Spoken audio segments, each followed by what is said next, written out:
भगवान श्री कृष्ण र युधिष्ठिर बीचको संवादबाट तपाईलाई अवगत गराउँदछु। र जसै भगवान श्री कृष्णलाई युधिष्ठिर प्रश्न गर्नुहुन्छ, भगवान श्री कृष्ण र युधिष्ठिर बीचको संवाद चलिरहेको छ। सम्पूर्ण एकादशीको महिमाहरू म तपाईलाई बताइरहेको छु र भगवान श्री कृष्ण भन्नुहुन्छ, हे देवकी नन्दन, मैले चैत्र कृष्ण एकादशीको महिमा त बुझेँ, अब चैत्र शुक्ल एकादशीलाई के नामले चिनिन्छ, यसको के महिमा छ भन्ने कुराको अवगत गराइदिनुस् भन्ने कुरा हो। भगवान श्री कृष्णलाई युधिष्ठिर प्रश्न गर्नुहुन्छ र युधिष्ठिर देवकी नन्दन माधव केशव अति नै भावुक भएर युधिष्ठिर धर्मराजलाई एकादशी कामदा एकादशीको महिमा बताउनुहुन्छ र उहाँ भन्नुहुन्छ, हे राजन, यहाँ भन्दा धेरै अगाडि रत्नपुर राज्य थियो,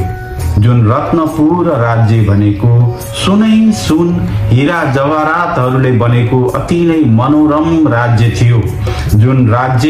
सुनको महल तुल्य सुख शयलले पूर्ण भएको राज्य थियो। तर त्यस राज्यको राज पूर्ण भनेको नागलोकमा पर्थ्यो र त्यहाँ थुप्रै नागहरूले शासन गर्थे, बसोबास गर्थे भन्ने कुराको व्याख्या भगवान श्री कृष्णले युधिष्ठिरलाई बताउनुहुन्छ। र त्यो लोकको राज्य गर्ने व्यक्ति हुनुहुन्थ्यो पुण्डरीक। पुण्डरीक अति नै क्रुद्ध, क्रोधी, रिसा स्वभावको व्यक्ति हुनुहुन्थ्यो र उहाँले यसरी शासन गर्दै जाँदाखेरि उहाँको सभामा नृत्य गर्ने व्यक्तिहरू आउनुहुन्थ्यो। धेरै यक्ष गन्धर्वहरू बाजा बजाउँथे भने अप्सराहरूले आएर नाचगान प्रस्तुत गर्दथे। यसरी नै राज्यको व्यवस्थापन चलिरहेको थियो। तर एक दिन के गर्नुभयो भने त्यो राज्यमा ठुलो समारोहको आयोजना गरिएको थियो र त्यो राज्यको समारोहमा ललितले नृत्य प्रस्तुत गर्ने, आफ्नो प्रस्तुति प्रस्तुत गर्ने जिम्मा पाएका थिए र ललिताको प्रेममा अति नै मुग्ध भएकोले, अति नै समर्पित भएकोले जुन बाजा बजाउने कार्य थियो, जुन नृत्य प्रस्तुत गर्ने कार्य थियो, जुन संगीत प्रस्तुत गर्ने कार्य थियो, घरिघरि ललित तालबाट चुक्दै गइरहनु भएको थियो। बजाउँदै जानुहुन्थ्यो, तालबाट चुक्दै जानुहुन्थ्यो र यो कुरा कर्कोटक नागले थाहा पाइहाल्नुभयो र पुण्डरीक समक्ष प्रस्तुत गरिदिनु भयो। र पुण्डरीकले जसै यो कुरा चाल पाउनुभयो, यत्रो ठुलो भद्र ठुलो सभामा संगीतको ताल बिगार्नु, सभा बिगार्नु, यहाँ उपस्थित सम्पूर्णको मनोरञ्जन पूर्ण वातावरणलाई बिगारेको हुनाले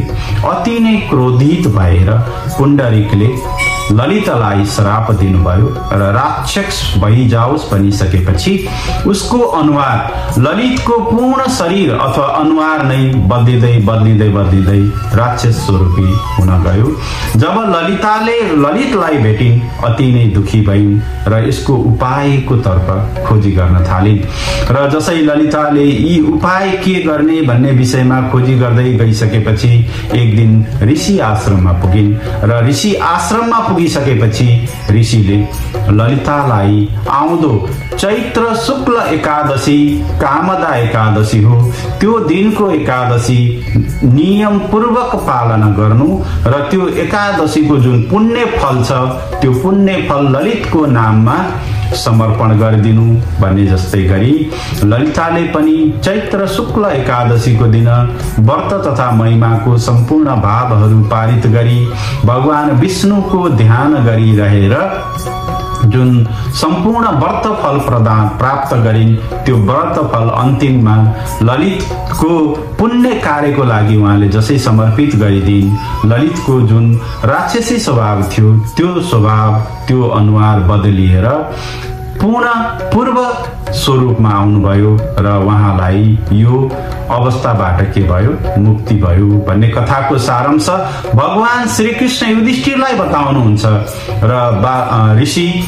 व्यास ऋषि भागवत पुराणमा लेख्नुहुन्छ र मेरो गुरु मलाई बताउनुहुन्छ। यसरी नैम्य सारणी क्षेत्रहरूमा सौनका ऋषि प्रणालीमा सौनकाजी ऋषिहरू पनि यो व्याख्या गर्नुहुन्छ र मैले आज यो पावन घडी प्राप्त गरेर जसले यो कथा सुन्ला, जसले यो कथाको मर्म आफन्तहरूमा बाँड्ला, उनीहरूलाई पनि एकादशीको व्रत गरे तुल्य फल मिल्छ भन्ने कुराको व्याख्या शास्त्रहरूमा गरेको प्रशस्त पाइन्छ। पहिलो एकादशी ज्योतिषीय एकादशी माताले भगवान विष्णुले सम्पूर्ण हामी पृथ्वीवासीहरूलाई प्रदान गर्न सक्ने जति पनि अनुकम्पा छ, जति पनि कृपा छ, यो हामी सम्पूर्णलाई प्राप्त होस् भन्दै आजको एकादशी सर्वे भवन्तु सुखिनः सर्वे सन्तु निरामयाको भाव राखेर यही टुङ्ग्याउँछु। मेरो भिडियो तपाईलाई मन पर्छ भने लाइक, शेयर र कमेन्ट गर्न नभुल्नुहोला। तपाईहरूको